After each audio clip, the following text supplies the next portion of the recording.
Well, it is the Monday after the storm that rumbled through southeast Iowa on Saturday afternoon, and an estimated 1,500 residents in Ottumwa woke up this morning still without power. Alliant Energy representatives say they have more crews from across the state coming in for tree trimming and power restoration.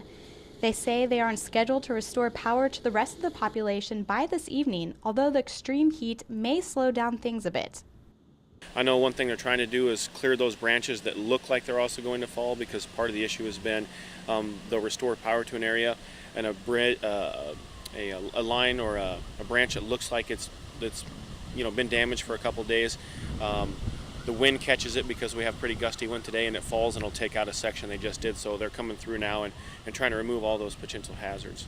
For those that were still without air conditioning today, the Red Cross opened up a cooling shelter with cold water, snacks, and of course, air conditioning.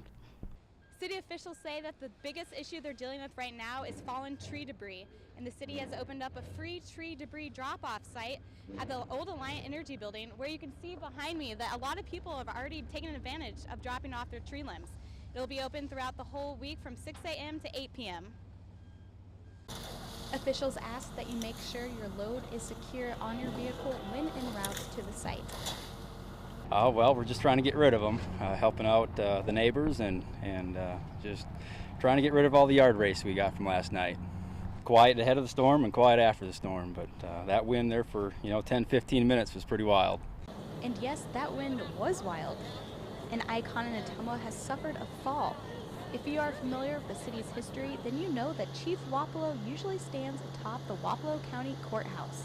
However, strong winds from the storm on Saturday caused Chief Wapello to lose his footing, and it caused quite the commotion in town.